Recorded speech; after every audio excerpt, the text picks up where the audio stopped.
Hello, welcome back to AJM Learn. Today, I'm going to show you how to add social share buttons to your blog or just generally on your website in Squarespace.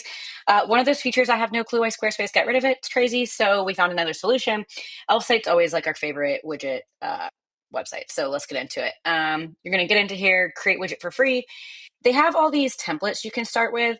You can definitely like edit this later, but just choose the one that's closest to what you're going for and then click continue with this template. So in here, a few things are happening. One, you're going to add all the buttons that you need. So your different links, if you want Pinterest and whatever else you need here. Oops,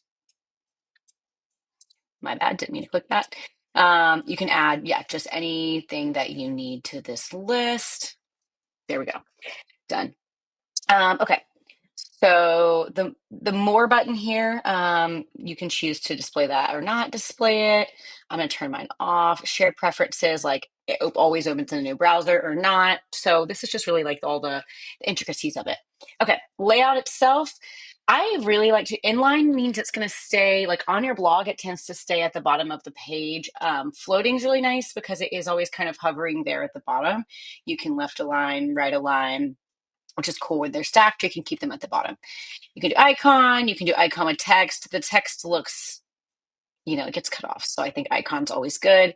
You can change a lot of stuff here. So the space between the icons, the width of the icons, like if you did want the text showing, maybe you change the width and have the text on then. Hide on mobile, show on mobile. Excuse my dog barking. And then over to styles. So here you can scroll through some of these preset styles. I'm looking at these and I'm like, what is the difference here?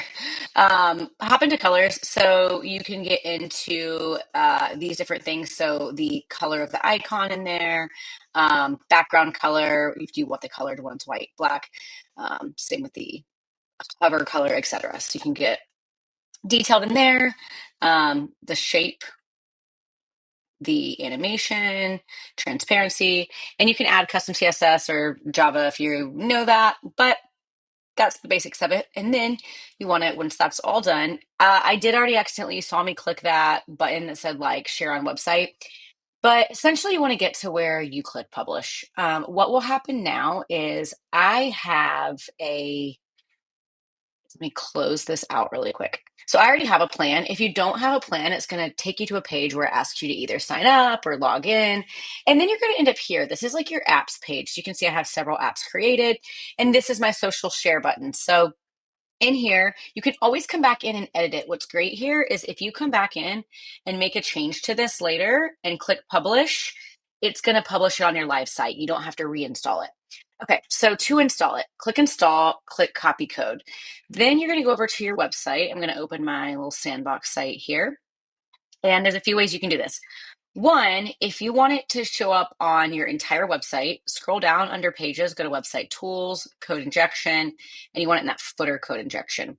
So paste it in. A lot of times you're going to need to refresh the page. And there it is. So it's floating down there at the bottom. If you don't want it on your whole site, I tend to just like this on the blog. So let me navigate back, go to your blog. A couple things can happen here. One, you can click the gear, go to advanced. You need to post it in post blog item code injection. So not this one, it won't work. This bottom one, paste it in there. Then it's going to appear at the bottom of each of your blogs. Let me refresh the page. With a lot of these widgets, you just definitely need to refresh before it fully works. Get rid of that. I had that cookie bar covering it, so now there it is at the bottom. You can get rid of this little icon if you pay, but the free version has like their little logo there. Okay, and then last option, let me get rid of it here. So if you don't want it on every single page, maybe just for whatever reason, want it on certain blogs, is you can come into your blogs once they load. Don't you love when, things just don't work correctly when you're recording a video? Okay, come into your blogs.